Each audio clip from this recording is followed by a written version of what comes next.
Jésus-Christ était une personne très enthousiaste. Vous savez, la Bible nous dit que quand le Saint-Esprit est venu sur Jésus pour vivre en lui, il dit, alors Jésus fut amené par le Saint-Esprit dans le désert. Il a couru au désert. Il n'a pas juste marché gentiment au désert, mais il a couru au désert.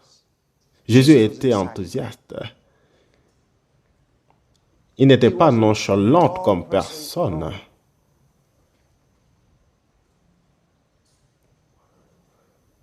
Pas nonchalant, pas un seul moment. Il était enthousiaste.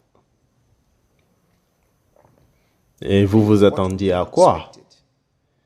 Il a commencé son ministère quand il avait 30 ans. Il a eu seulement 3 ans de ministère.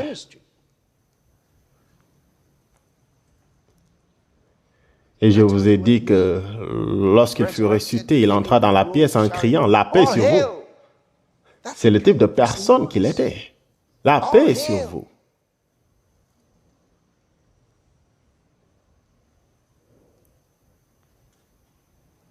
Enthousiaste. Vous savez, nous pouvons choisir de prendre plusieurs références à partir de certains personnages, comme Jérémie, le vieux prophète, le vieux Jérémie. Je veux dire qu'à chaque fois que vous sortez pour prophétiser, c'est le jugement. Vous savez, il y a des personnes comme ça qui cherchent toujours le mal. Donc, ils imitent Jérémie. Ou ils font comme Élie. Ou même Moïse. En effet, la Bible nous dit qu'il y a une différence entre Moïse et Jésus. Il dit que la loi est venue par Moïse, mais la grâce et la réalité sont venues par Jésus-Christ. La grâce est la vérité. Donc, Moïse est venu avec la loi, mais pas avec la réalité de la révélation de Dieu. En d'autres mots, la loi était un voile. Ils ne pouvaient pas voir à travers la loi pour savoir à quoi Dieu ressemblait. Ils avaient une mauvaise impression de la personnalité et le caractère de Dieu. Donc la Bible nous dit, la loi n'a rien amené à la perfection, mais l'introduction d'une meilleure espérance. Donc Christ est venu. Il dit, la grâce et la vérité sont venues par Jésus-Christ. La grâce et la vérité, la réalité. Jésus nous a aidés à connaître le Père, le caractère et la personnalité du Père.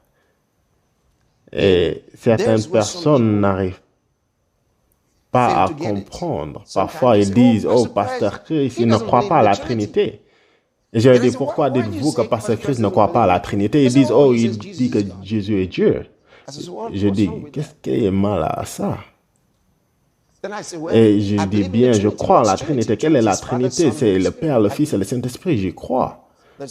Ils disent, tu ne crois pas vraiment? Je leur dis, oui, je crois vraiment. Je crois. La Bible ne se contredit pas. Je n'ai pas créé de doctrine du personnage de Jésus. C'est ce dont la Bible parle. Donc, ils disent, ok, qui est le Saint-Esprit? Je leur dis, oui, le Saint-Esprit est Dieu. Jésus est Dieu. Le Père est Dieu. Y a-t-il 3 dieux donc? J'ai dit non. Un seul Dieu.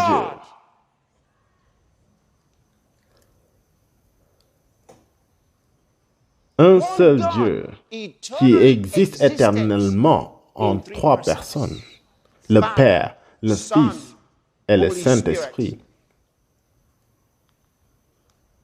Mais vous n'allez jamais trouver le Père quelque part, le Saint-Esprit quelque part, et Jésus se tenant là-bas.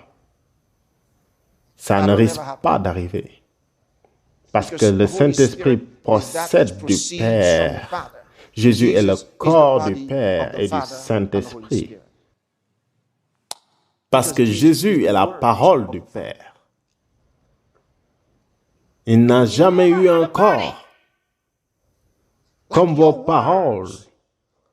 Quand vous les proclamez, elles n'ont pas encore à eux.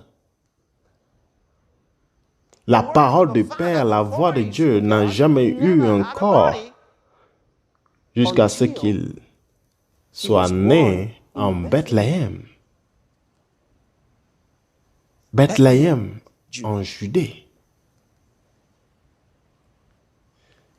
C'est là que la parole de Dieu s'est faite chair.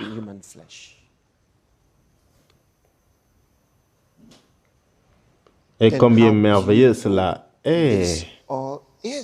Donc j'ai dit, pourquoi êtes-vous confus? Je crois en tout ce que vous croyez et je ne suis pas confus. Je crois en toutes ces choses et je ne suis pas confus. Donc pourquoi l'êtes-vous? Parce que vous regardez à Dieu avec les yeux humains. Il est Dieu. Alléluia. Romains chapitre 14, verset 17. Lisons cela. Want to go.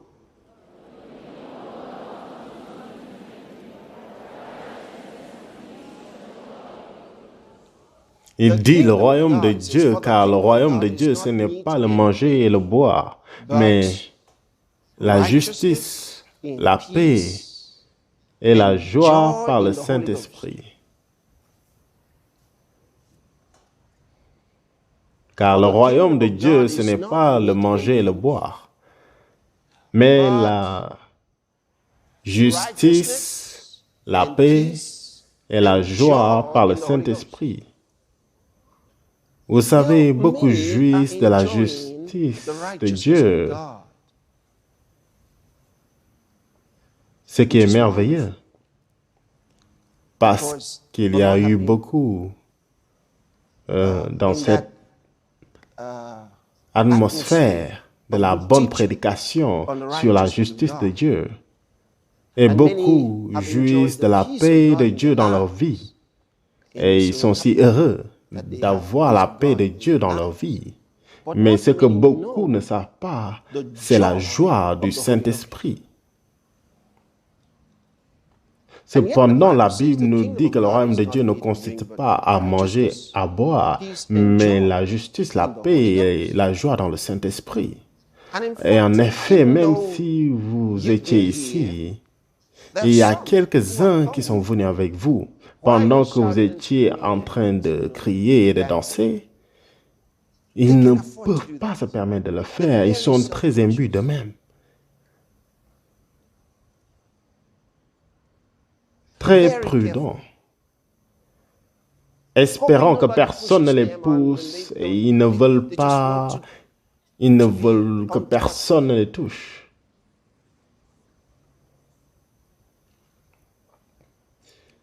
Et alors, ils espèrent qu'ils vont recevoir certaines bénédictions que Dieu déverse. Mais vous êtes toujours dans l'attente depuis hier et ce n'est pas encore arrivé et ça ne risque pas d'arriver si vous conduisez de cette manière.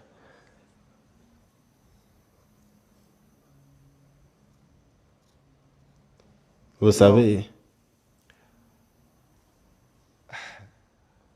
c'est pourquoi certains d'entre vous, vous ne parlez pas en langue. Même si tout le monde autour de vous parle en langue, vous ne parlez toujours pas en langue. Pourquoi? Parce que vous vous dites à vous-même, je ne veux rien forcer. Si Dieu veut me donner des langues spéciales, il va me les donner.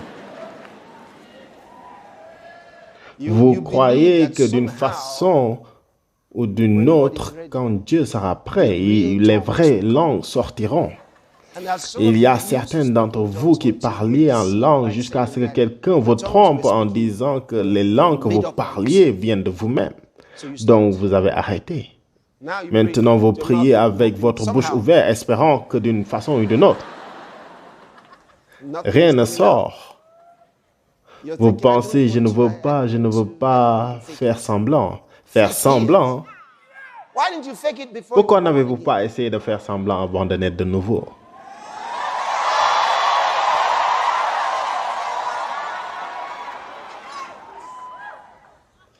Ils étaient tous dans la barque. Jésus était en train de marcher sur les eaux. Ils se sont dit, qui est celui-là? Ça doit être un fantôme. Ils ont commencé à crier de l'aide. Ces jeunes gens étaient morts de peur. Ils croyaient que c'était un fantôme. Jésus leur dit, c'est moi, ne soyez pas effrayés. Et Pierre lui dit, si c'est toi, dis-moi de venir sur l'eau. Quelle demande, quelle demande. Que se passerait-il s'il lui disait, oui, viens, que c'était pas lui? Je vous ai dit que Pierre a appris quelque chose à propos de Jésus. Il y avait quelque chose à propos de la parole des lèvres de Jésus. Elles ont une puissance. Donc, il a testé cela. Dis-moi de venir. Il savait que si Jésus disait viens, cette parole allait sortir avec une puissance. Et quand vous mixez sa parole avec la foi, vous allez obtenir le résultat. Pierre savait qu'il avait la foi. Dis-moi de venir. Et Jésus a dit viens. Et il est sorti et a marché sur l'eau. Et devinez quoi? Tous les autres étaient enthousiastes dans la barque. Waouh, Pierre le fait, Pierre le fait. Aucun d'eux n'est sorti. Et Pierre a douté parce qu'il a vu les grandes vagues et il a commencé à couler. Je peux imaginer qu'il dit, c'est pourquoi il ne voulait pas sortir. C'est pourquoi il ne voulait pas sortir. Regardez-le maintenant. Et Jésus lui dit, pourquoi as-tu douté? Et il l'a rattrapé et a marché avec lui sur les eaux et est retourné sur la barque. Hallelujah. Mais voici ce qui est beau dans tout cela. Il a osé et ça a marché. Oubliez qu'il ait douté après. Il a marché sur les eaux.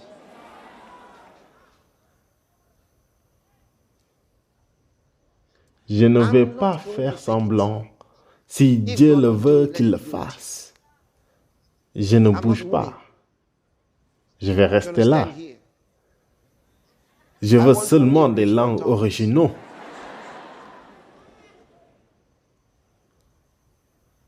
Vous n'allez jamais être rempli de joie parce que Dieu ne va jamais vous faire rire.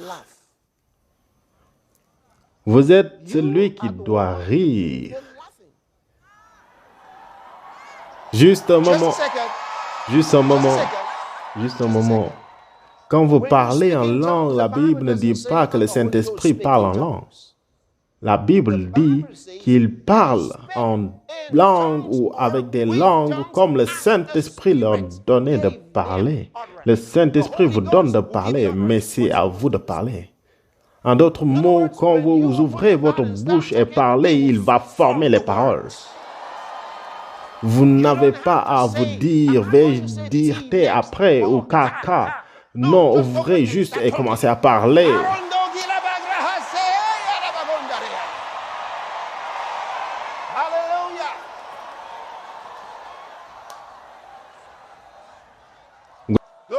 Gloire à Dieu. Et vous savez ce qui est beau dans tout cela, c'est là que la puissance se trouve. Dieu a mis la puissance à l'intérieur pour que ceux qui sont orgueilleux ne l'obtiennent jamais. Ceux qui ont une très haute opinion d'eux-mêmes ne l'obtiendront pas.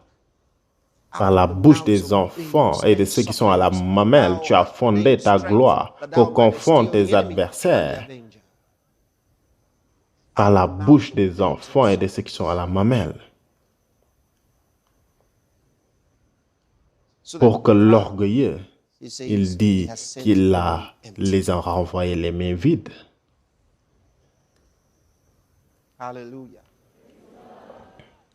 Vous savez, dans la maison de Dieu, la puissance de Dieu est abondante est présent comme nous sommes dans cette pièce. La puissance de Dieu est en cet endroit fortement. J'ai vu des situations auparavant où j'ai dit à quelqu'un, vous êtes guéri maintenant, donc lève-toi et marche. Et il me regarde bizarrement.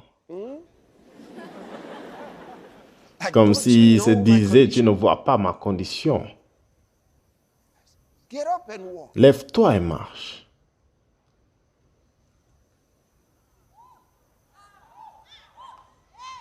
Lève-toi et marche. Il me regarde. Et là, il se dit à lui-même, ok, je vais essayer. Et c'est difficile pour lui de se lever parce qu'il s'est dit, je vais essayer. Et en même temps, j'ai vu des situations où j'arrive seulement, spécialement pour les personnes qui sont jeunes.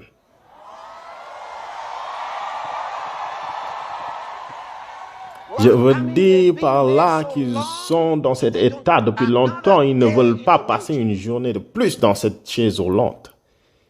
Ils ne veulent plus passer un jour de plus. J'approche seulement et ils sont prêts. Ils commencent à bouger de manière à dire, allons, faisons-le.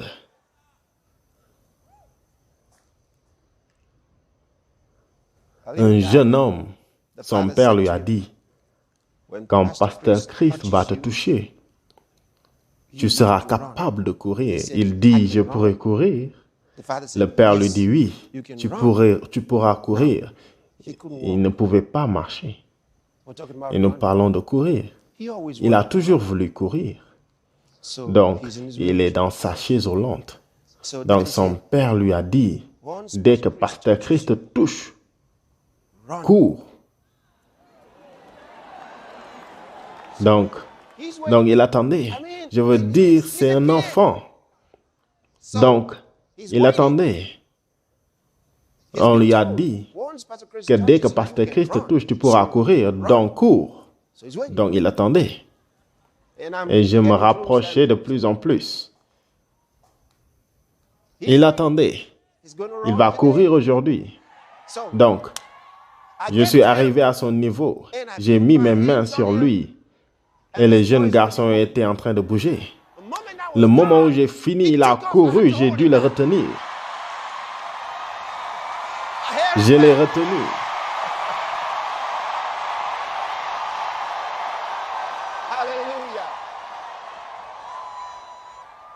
Et je l'ai laissé bien sûr courir. Il était enthousiaste et son père l'a soulevé. Quelle joie! Il savait que cela allait marcher.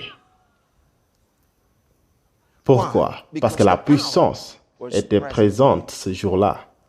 Quelqu'un lui a dit comment entrer dans la puissance de Dieu. Comment activer la puissance de Dieu dans sa vie. Voyez-vous, beaucoup de gens ont été éduqués dans l'atmosphère, dans l'environnement de doute si longtemps que la foi est devenue un défi dans leur vie. Ils ne sont pas sûrs que cela va marcher.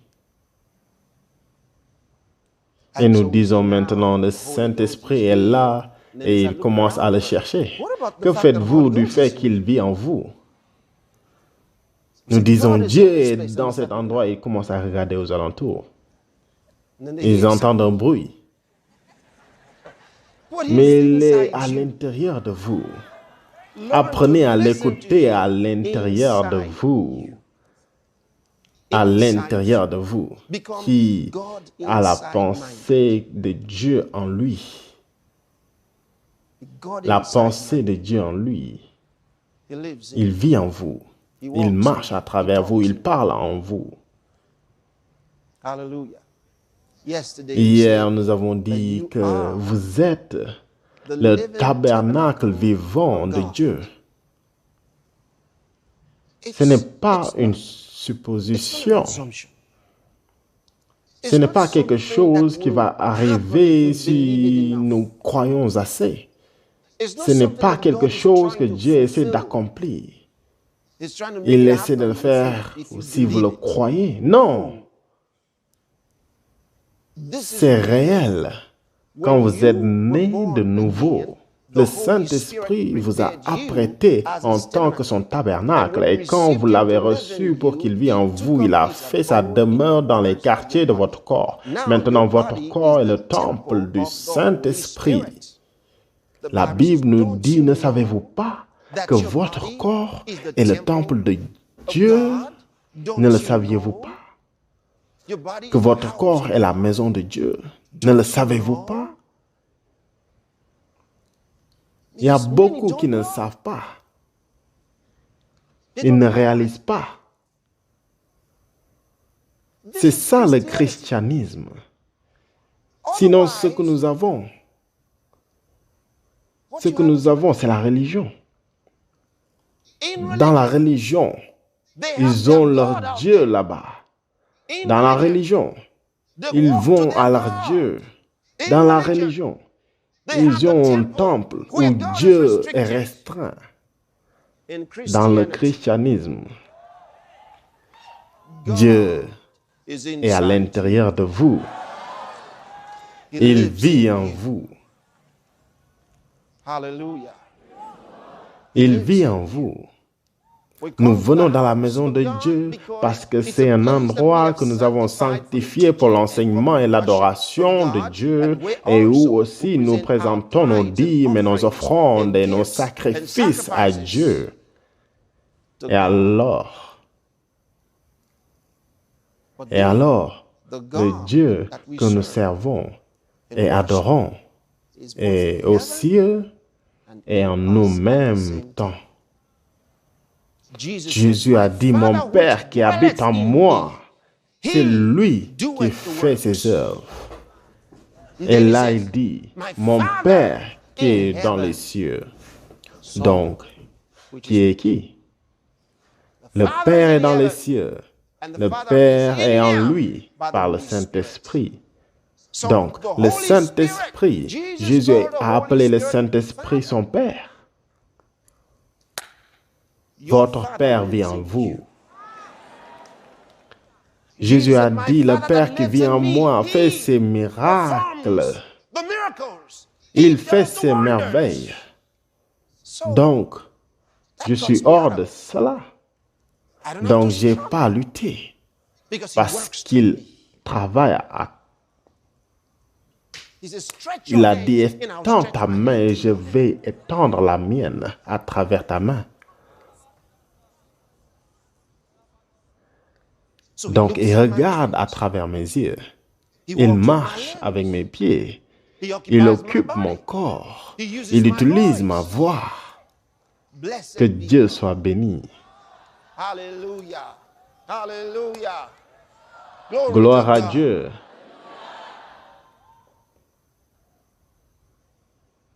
Vous savez, quand vous commencez à jouir de la joie du Saint-Esprit, vous allez être étonné sur la facilité que vous aurez d'entendre la voix de Dieu. Parce qu'il y a beaucoup qui disent, eh bien, je ne peux pas dire que j'ai entendu la voix de Dieu. Je ne sais pas si c'est le Saint-Esprit m'a parlé. Oh, ils disent, oh Seigneur, parle-moi juste. Oh Dieu, parle-moi juste. Et Dieu était en train de leur parler, mais ils ne savaient pas comment accepter que Dieu leur parle. Ils disent qu'ils ne savent pas que Dieu leur parle. Et vous faites beaucoup de bruit, c'est pourquoi vous ne l'entendez pas. Quel bruit? Pas les bruits extérieurs des cris. Non, les bruits à l'intérieur. Vous êtes trop silencieux. Votre silencieux est trop bruyant.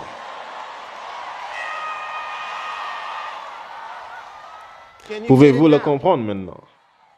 Parce que la joie du Seigneur, la Bible ne dit-elle pas que Dieu habite la louange de son peuple? Et quand il commence à louer Dieu, Dieu habite au milieu de la louange. Il se manifeste dans leur bruit de louange, dans leur cri de louange.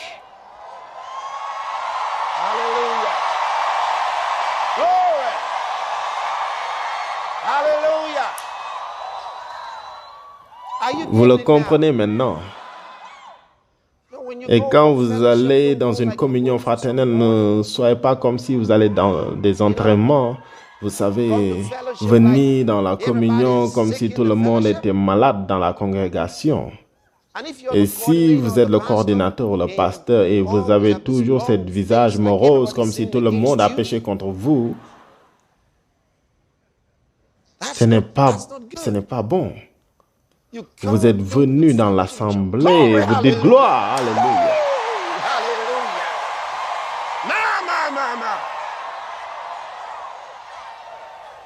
Je vous dis, même si vous aviez une journée terrible, la maison de Dieu n'est pas le lieu où vous venez et faites.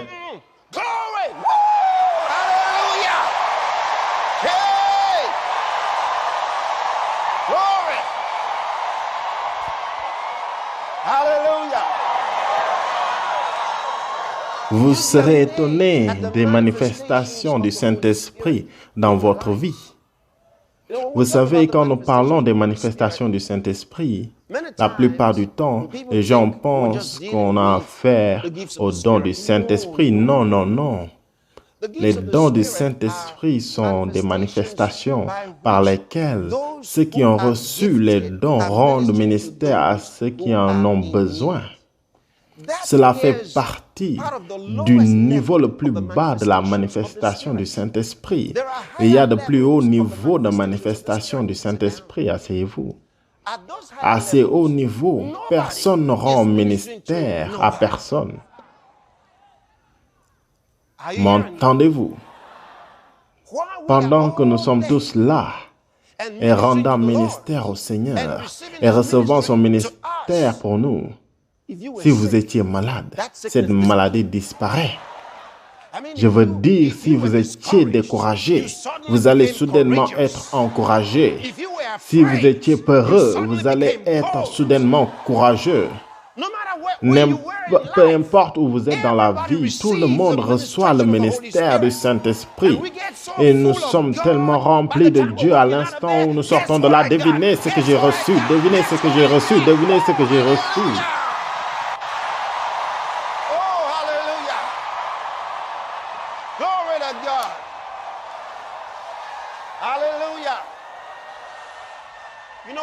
Vous savez quel genre d'église?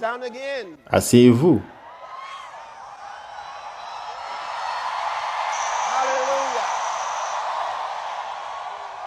Vous connaissez le genre d'église pour laquelle Jésus revient. Il ne revient pas pour une église qui fait la queue pour la délivrance. Oh, voyons. Ce n'est pas pour cela qu'il revient. Il revient pour une église sans tache, sans ride, sans blâme, sans rien de semblable.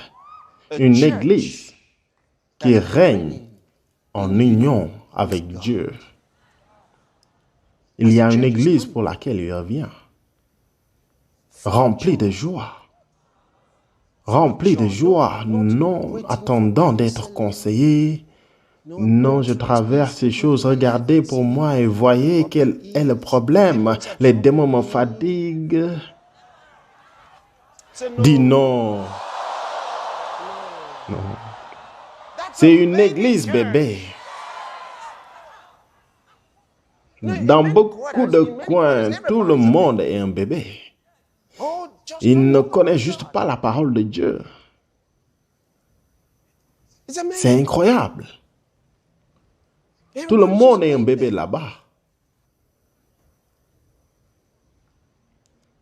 La Bible nous dit de croître dans la grâce et dans la connaissance. Oh, j'aime ça. Dans la connaissance de notre Seigneur Jésus-Christ. Je vous ai dit, le connaître, c'est l'aimer. Et quand vous allez le connaître, le plus vous allez le connaître, le plus vous allez voir la gloire dans votre vie. Le plus vous voyez sa gloire, le plus vous serez glorifié. Comme nous regardons, que regardons-nous? Le miroir. Comme nous contemplons la gloire de Dieu dans le miroir, Nous contemplons la gloire de Dieu dans le miroir. Nous sommes transformés. Le plus vous le voyez, le plus sa gloire est révélée en vous. C'est pourquoi j'aime la personne de Jésus. Parce que plus je le contemple, plus glorieux ma vie devient. À quoi voulez-vous que votre vie ressemble? Vous voulez être son reflet, n'est-ce pas? Un reflet de lui. Vous voulez transporter sa divine présence partout. Vous savez, je me rappelle un jour, je parlais au Seigneur sur le ministère. Et quand je lui parlais, il m'a dit quelque chose qui m'a béni. Il m'a dit, je t'ai donné le meilleur. J'étais touché. Parce que j'essayais de connaître des choses du ministère et les différents types de ministères et les choses qu'il voulait que je fasse. Et je lui parlais et il m'a dit, je t'ai donné le meilleur. Et j'ai dit, Seigneur Jésus, je suis tellement reconnaissant. Mais montre-le-moi à travers la parole. Quel est le meilleur? Parce que, vous savez, j'ai dit, quel est le meilleur? Il me l'a montré dans la parole. Et des larmes ont commencé à couler de mes yeux. Et j'ai dit, Seigneur Jésus, tu es merveilleux. Merci. Oh, tu m'as donné le meilleur. Je suis reconnaissant. Voyez dans nos vies, excepté et à moins que nous reconnaissons ce qui nous a été donné, nous n'allons jamais marcher dans cela. Comment allez-vous savoir ce que Dieu appelle la gloire? Ce que les hommes appellent la gloire est différent de ce que Dieu appelle la gloire. Ce que les hommes appellent la promotion est différent de ce que Dieu appelle la promotion. Pensez-y. Vous êtes dans ce lieu. Hier, vous y étiez pendant des heures et aujourd'hui, vous y êtes pendant plusieurs heures. Et imaginez un certain jeune homme comme vous-même. Aujourd'hui, c'est samedi. Où pensez-vous que vous allez les retrouver? Peut-être qu'ils sont dans des bars ou avec certains collègues faisant quelque chose d'amusant ou même en train de parler d'autres choses. Quelques-uns même à cet âge sont engagés dans des discussions politiques, dans des plans politiques. D'autres sont engagés dans des discussions de business et d'argent.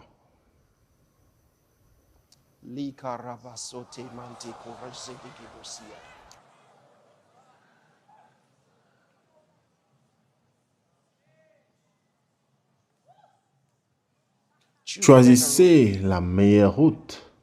M'entendez-vous? Il y a un meilleur chemin. Choisissez la meilleure route.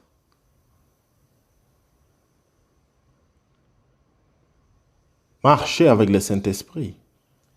Quand vous marchez avec le Saint-Esprit, vous allez être émerveillé. Vous allez être émerveillé. Certains ils ont la puissance. Comment puis-je dire cela? Voyez ça.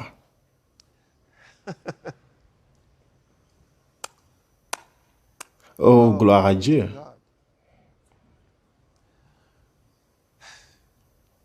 Certains peuvent bâtir.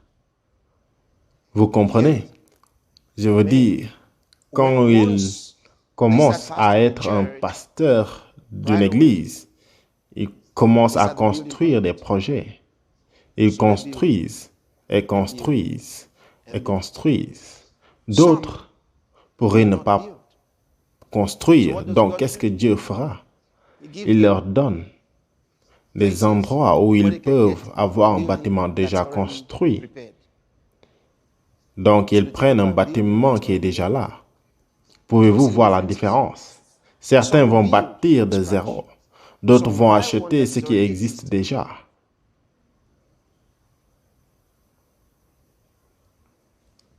Différentes manières maintenant. Imaginez, celui qui construit va prendre du temps pour construire, donc vous regardez à l'autre qui ne construit pas, vous lui dites, que faites-vous? J'ai déjà bâti 6 étages déjà. L'autre gars dit oui, je ne sais pas de bâtir quoi que ce soit. Je veux ce qui est déjà prêt pour l'acheter. Vous comprenez? Ce qui veut dire qu'il ne perd pas du temps. Pendant que l'autre pense qu'il perd du temps, il ne perd pas son temps parce qu'il attend celui qui est déjà construit. Il en trouve un qui est déjà construit et il l'achète. A-t-il perdu du temps? Non, il n'en a pas. Qu'est-ce que j'essaie de dire? Ne regardez pas aux autres personnes pour juger votre chemin. Ne vous inquiétez pas. Prenez les choses qui sont plus importantes et donnez-leur la priorité. Qu'elles soient prioritaires. Qu'elles soient prioritaires.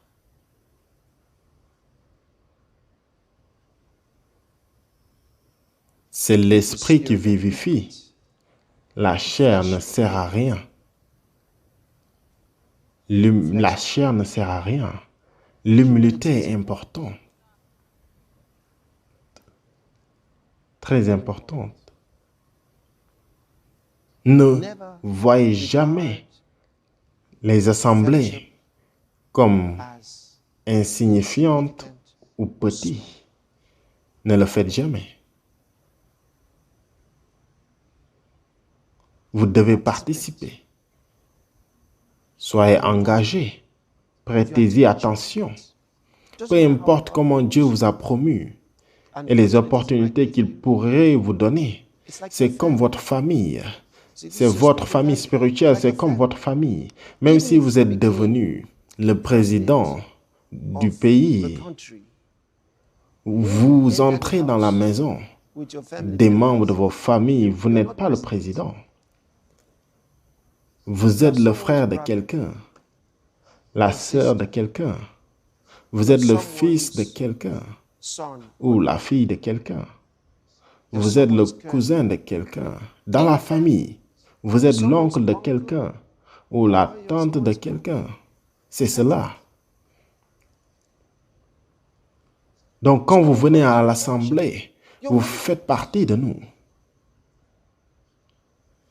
Et conduisez-vous de la sorte à être l'un de nous, parce que c'est qui vous êtes, c'est là que la gloire continue dans votre vie. Sinon, vous allez être déconnecté de cela. Et vous allez remarquer que vous êtes de plus en plus mondain. Non, non. Veillez sur votre esprit. Gardez votre cœur plus que toute autre chose, car de lui viennent les sources de la vie. Garde ton cœur de plus que toute autre chose. Votre cœur est un jardin. Montez la garde sur votre cœur.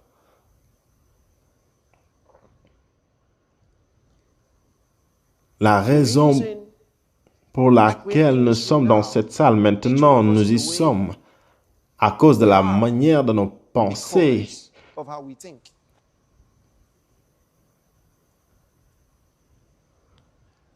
Peut-être que vous pensez de cette manière ou d'une autre. Vous êtes le résultat de vos pensées. Comment vous pensez créera votre personnalité. Un homme orgueilleux est orgueilleux à cause de ses pensées. Un homme humble est humble à cause de ses pensées. Un homme gentil est gentil à cause de ses pensées. Tout dépend de vos pensées. Et il y a ceux-là qui remettent tout en question. C'est à cause de la manière dont ils pensent. Jésus a dit aux Juifs qui l'entouraient, il leur dit, pourquoi pensez-vous de cette manière? Pourquoi ces pensées viennent de vos cœurs? Les pensées qui viennent à eux étaient les mauvaises. Il dit, pourquoi ces pensées viennent dans vos cœurs? Pourquoi vous pensez comme cela?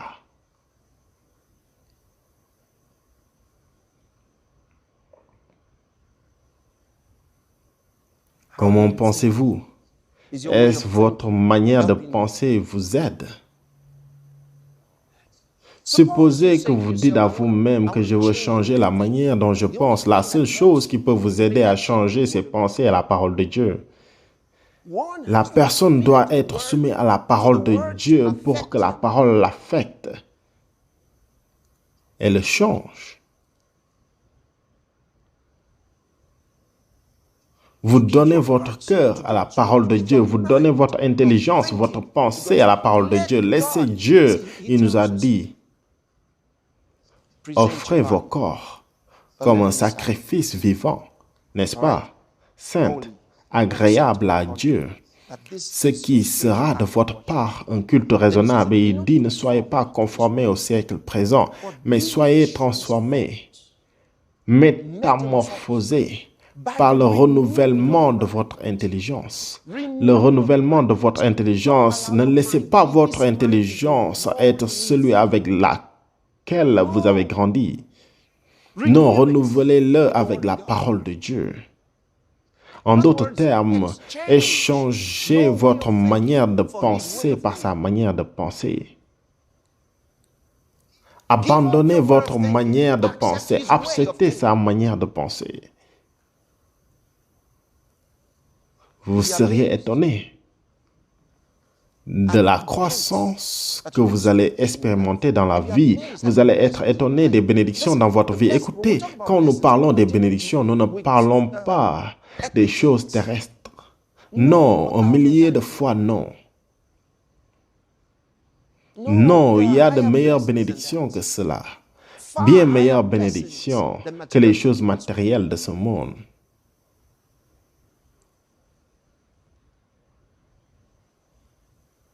Qu'allez-vous faire à votre personne?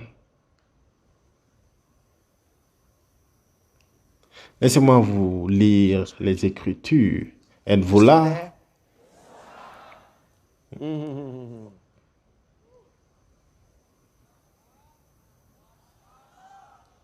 Ce cri n'est pas si fort cette fois-ci.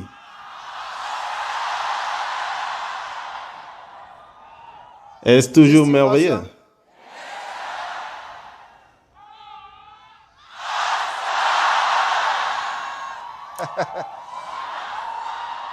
Proverbe chapitre 24. Et je vais lire à partir du verset 30.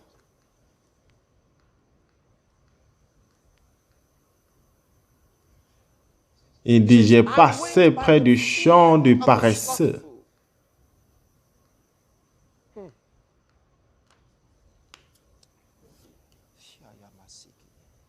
Je suis passé près du champ du paresseux. C'est le proverbe de Salomon. L'homme le plus sage qui ait vécu jusqu'à Jésus. Il dit, je suis passé près du champ du paresseux. Qui est le paresseux?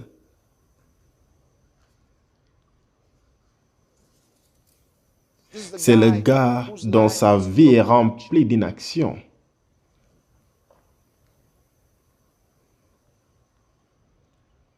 Il ne fera pas le travail qui est nécessaire.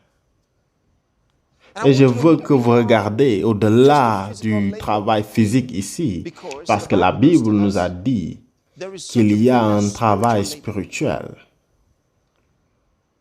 Donc je veux que vous voyez cela des deux côtés. C'est soit quelqu'un de paresseux physiquement, ou quelqu'un qui est paresseux spirituellement, ou les deux. Parce que le résultat sera le même. Le résultat sera le même. Il dit, je suis passé près du champ du paresseux et près de la vigne d'un homme dépourvu de sens. Et voici les épines y croissaient partout. Les ronces en couvraient la face. et le mur de pierre était écroulé. Je suis passé près du champ du paresseux et près de la vigne d'un homme dépourvu de sens. Dépourvu de sens. Il dit, et voici les épines y croissaient partout, et les ronces. Son champ, son jardin, sa vigne couverte d'épines et de ronces. Il dit, voici le paresseux, voici l'homme dépourvu de sens. Et le mur de pierre était écroulé. Pourquoi? Parce que ces épines ont poussé sur le mur. Et l'a fait tomber. N'avez-vous jamais vu des murs qui s'écroulent à cause de certaines racines d'une arbre ou quelque chose d'autre s'est accru à cet endroit négligé? Son champ a été négligé, son intelligence avait été négligée. Pensez-y. Vous n'introduisez pas la parole de Dieu dans votre intelligence. Vous n'étudiez pas la parole de Dieu. Vous ne l'amenez pas dans votre intelligence. Vous vous attendez à quoi? Des épines spirituelles ont accru.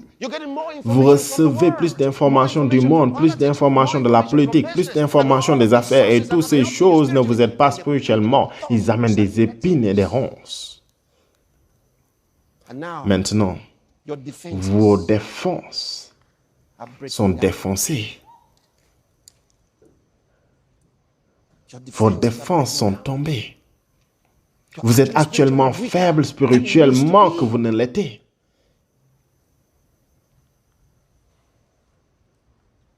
Et il dit, et j'ai regardé attentivement et j'ai tiré des instructions de ce que j'ai vu. Voyez-vous, parfois nous regardons la vie des autres et nous apprenons des choses.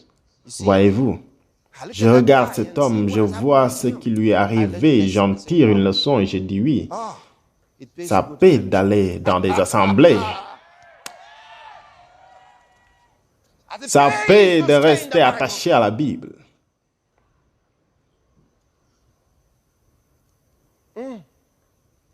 Il dit, j'ai vu cela et j'en ai tiré des instructions.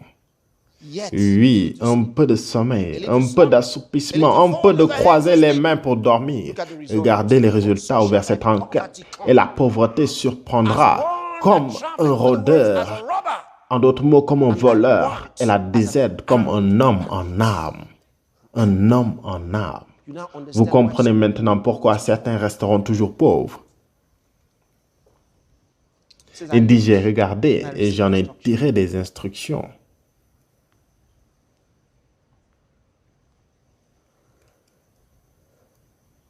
Écoutez, votre intelligence est plus importante que quoi que ce soit. C'est pourquoi vous avez le livre, le pouvoir de votre intelligence. Très important. Oh, j'ai vu des gens qui sont devenus des ministères de l'évangile, des ministres. Ils étaient de grands dans le ministère. Je les ai vus devenir pauvres, très pauvres. Et je suis sérieux. J'ai vu beaucoup de ministres qui ont des affaires en même temps que les églises. Et ils ont perdu aussi bien que les affaires que l'église. Parce qu'il y a certains d'entre vous, vous pourriez vous dire, eh bien, je serai un homme d'affaires et un homme d'église. Vous n'êtes pas le premier, vous n'êtes pas le premier. Il y en avait un qui était avec moi à l'école, laissez-moi vous dire, il était dans un ministère prophétique. Je veux dire qu'il était dans les visions et toutes ces choses. Et avec ces manifestations, il est entré dans les affaires. Et pendant un moment, il est devenu très riche. Il était grand financièrement. Je veux dire par là où il lui amenait en cargo des choses matérielles dont on parlait. Ils avaient une grande territoire pour leur travail.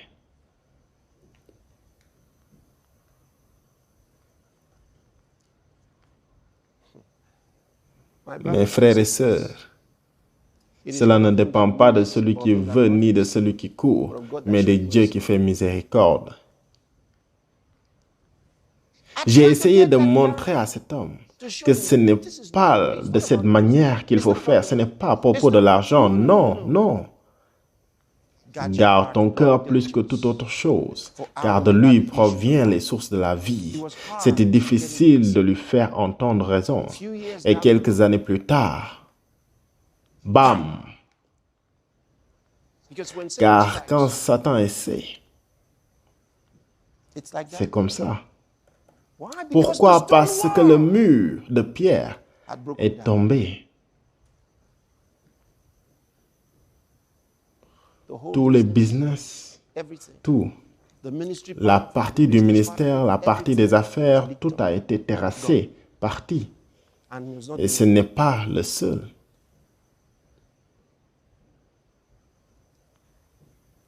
Qu'est-ce que j'essaie de vous dire? La Bible dit qu'il n'y a rien de nouveau sous le soleil.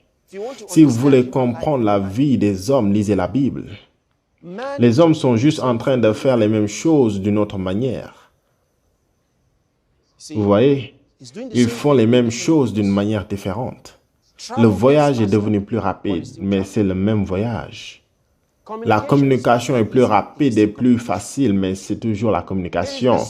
Les mêmes désirs que nous avions auparavant, que nous assouvissons avec de nouvelles méthodes et technologies. L'homme n'a pas changé. Donc, si vous voulez comprendre l'homme, son histoire, sa vie actuelle, sa destinée, son futur, allez dans la Bible. Toute la vie de l'homme du début à la fin y est écrite. Et vous pouvez le voir s'il se dirige dans la bonne direction. Vous n'avez pas besoin de vision. Projetez juste sa vie sur la parole. La vie de chacun est dans la Bible. La vie de chacun d'entre nous. Votre vie est dans la Bible. Votre vie est dans la Bible. Comme vous vivez votre vie, vous pouvez ouvrir la Bible et voir votre trajectoire. Où vais-je? C'est là-bas. Et vous pouvez dire si la direction que vous avez prise, vous allez vous retrouver dans le bon endroit. Et quand vous regardez cela, vous vous projetez dans les mauvaises directions. Immédiatement, faites un changement. Immédiatement, faites un changement. Pour que vous vous projetez dans le bon endroit.